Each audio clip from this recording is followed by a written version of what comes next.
Dahulu kala, pada zaman Satya Yuga, merupakan masa terciptanya makhluk hidup di muka bumi. Seluruh makhluk hidup dalam aman dan tentram. Namun, kebahagiaan itu tidaklah bertahan lama. Di saat bencana besar akan datang sebentar lagi. Dengan perasaan iba terhadap makhluk bumi di muka bumi, turunlah keajaiban Tuhan yang akan menyelamatkan seluruh makhluk di muka bumi dari kepunahan.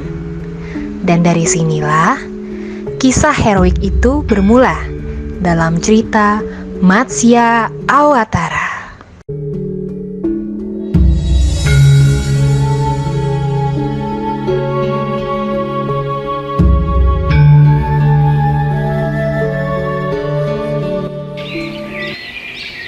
Di sebuah kerajaan yang indah, dipimpinlah oleh seorang raja yang bernama Waivaswata, atau lebih dikenal dengan nama Raja Manu.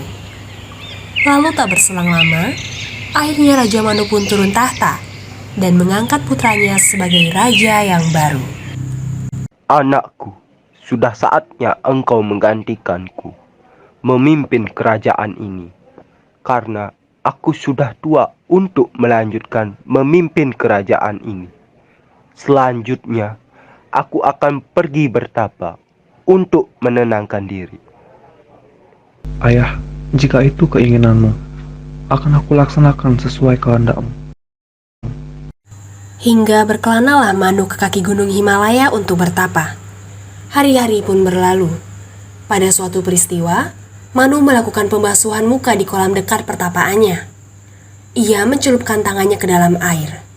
Tiba-tiba, terdapat seekor ikan kecil menghampirinya. Karena rasa tidak ingin membunuh, Manu pun mengambil ikan tersebut lalu membawanya pulang. Namun hal aneh pun mulai terjadi. Ikan tersebut tumbuh begitu cepat, walau dipindahkan ke tempat yang lebih besar, selalu saja penuh. Sehingga Manu pun memindahkannya ke lautan. Lalu ia terkejut karena ikan tersebut membesar hampir memenuhi lautan.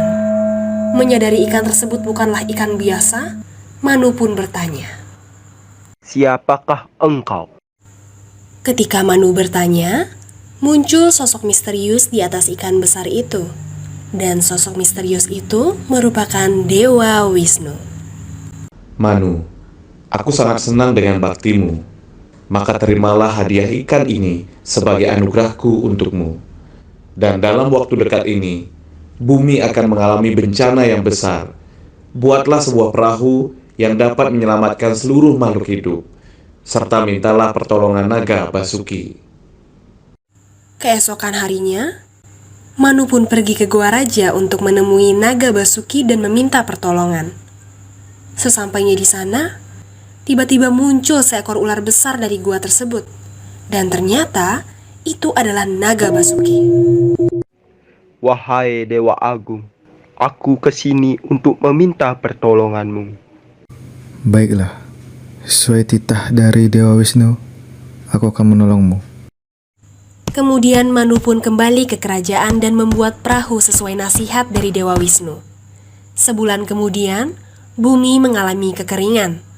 Kekeringan tersebut mengakibatkan kelaparan dan orang-orang mati karena kehausan. Ketika semua hal telah terbakar dan menjadi abu, muncullah 7 macam awan yang menutupi langit. Dari awan tersebut, kemudian timbullah hujan sangat lebat yang cepat membanjiri bumi. Di waktu yang sama, Manu pun bergegas menyuruh rakyatnya menuju perahu. Setelah semua masuk ke perahu, muncullah Matsya dan naga Basuki. Matsya pun bergegas menugaskan naga Basuki untuk mengikatkan ekornya ke perahu dan melilitkan bagian kepalanya ke tanduk Matsya. Perahu pun mulai berlayar dengan perlahan.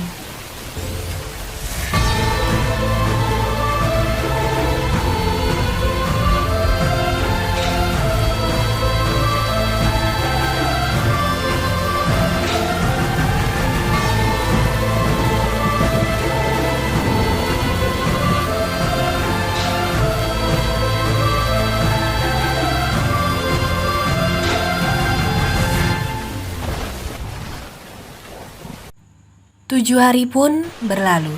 Sedikit demi sedikit air surut dan perahu pun dibawa menuju daratan. Para penghuni perahu semua dalam keadaan selamat. Ketika Manu keluar dari perahu, tiba-tiba saja Matsya dan naga Basuki menghilang dan hanya meninggalkan percikan-percikan kecil. Manu dan lainnya pun bersembah dan berterima kasih kepada Dewa Wisnu yang telah menyelamatkan dunia ini.